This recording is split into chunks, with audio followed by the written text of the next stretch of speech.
Hello everyone, this is Ingmar, and I said, well, that's not a camel, that's my wife.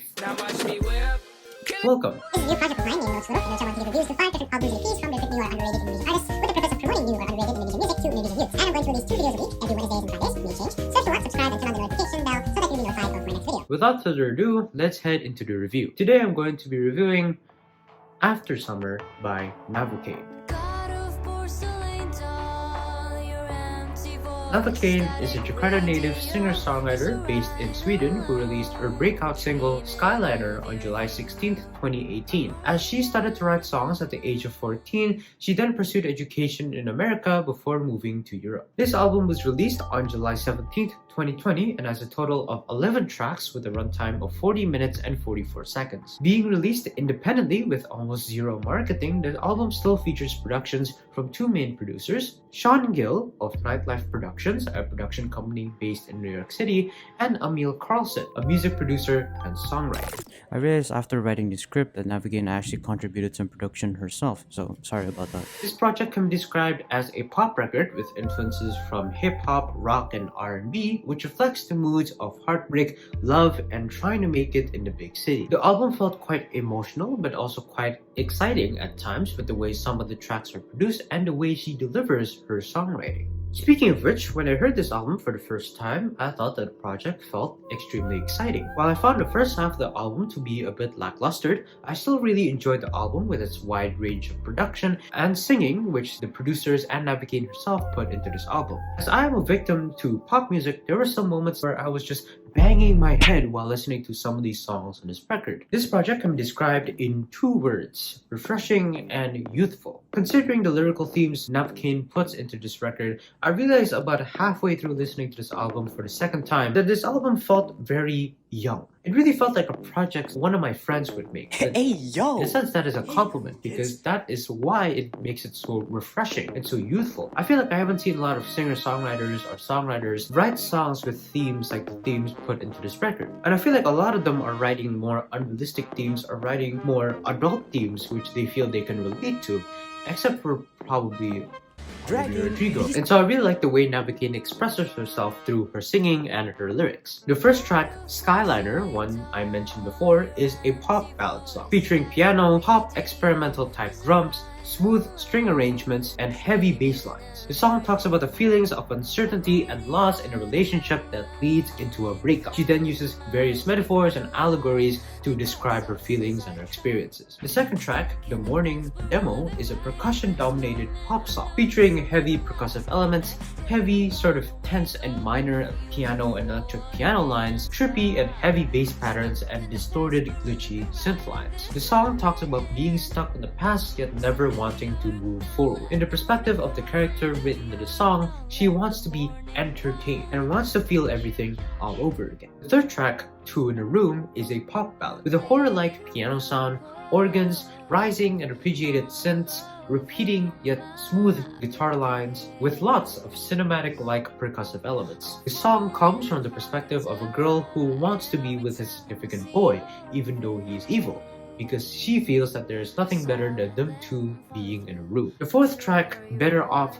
Demo, is one of the more simpler songs on this record and is a pop ballad only featuring several layers of guitar and piano. The song talks about being better off alone, giving up or stepping away from love, or in other words, a relationship. The song comes from the perspective of a girl who had recently broke up with her significant other. The fifth track, September, is a synth pop song with very wide arc patterns, a piano playing chords, simple percussive instruments with heavy harps and bass patterns. The song comes from the perspective of a girl who is quite cold and a bit crazy, but falls over a significant boy who always ends up being in her heart. In other words, a syndrome. The sixth track, Nighttime Terror, is another synth pop song with pads and synths, unique drums and percussive elements, organ lines, ARP one-shots, and heavy bass lines. The song comes from the perspective of a couple who is so broken and so distorted, similar to that of people screaming underwater. Reverb-dominated vocal effects are put into the majority of the song, emulating the feeling of sinking or the sound of echoes underwater. The seventh track, City of Thousand Eyes, is a synth-dominated pop rock song featuring gritty synths, EDM-like percussion instruments, various instances of vocal sound effects, glitchy piano lines with various influences of hip-hop. The song talks about loving the chaos within a city with all the things that can happen in that area with various references towards love. The 8th track, Moon Boy Interlude, is a piano pop ballad featuring mostly piano and various instances of string arrangement which comes up later in the song. The song talks about missing a boy who's very far away, using the distance of the earth and the moon as a metaphor, thus the name Moon Boy. The 9th track, Girls Up North, is a hyperpop inspired ballad song with piano, speedy vocal instrumentation, quite reverby and intense hyperpop drums, and a guitar solo. The song talks about the long-lasting effects of a breakup, using the term Girls Up North as a way to reference the future the boy will take, yet also being the one that will help the person or the character in the song move on from the breakup.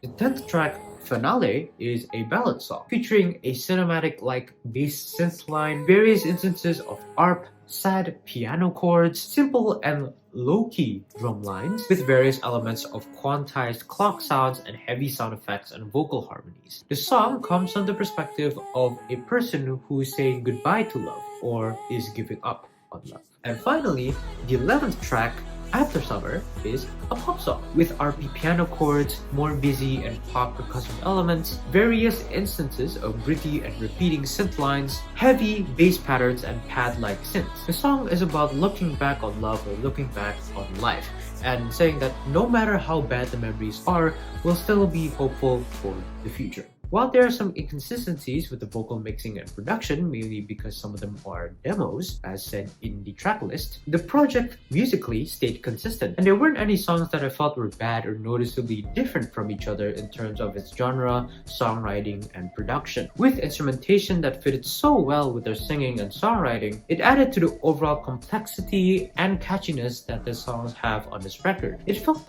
very real. I could really tell that everything was written by Navakaine herself. And it didn't feel like the songs were written by a person trying to relate to what most people think of heartbreak and how they feel about heartbreak. Not to shame any songwriters who write songs for other people, I respect them for contributing to the music industry. It's similar to that of Red by Taylor Swift. This whole album felt like a heartbroken person or a girl who's given up on love and has difficulties moving on from love. Songs like Moonboy Interlude or September sort of felt like it came from the dream of that particular person or how she imagines happy love to be. But in the end, she reassures herself, saying that even with all the struggles, everything will be okay and that the future still awaits, whether positive or negative. In addition to that, there were several tracks in this project that felt very nostalgic to me, especially with the more heavy pop-driven songs such as Aftersummer or Skyliner. It sort of felt like those songs Katy Perry would make in her 2013 Prism era, or a song Jessie J would have as a replacement for Flashlight for Pitch Perfect 2. Overall, I really liked this album, and it was a pleasure listening to all the songs in this album. And as always, I look forward to her future releases and what's to come. Overall, I recommend.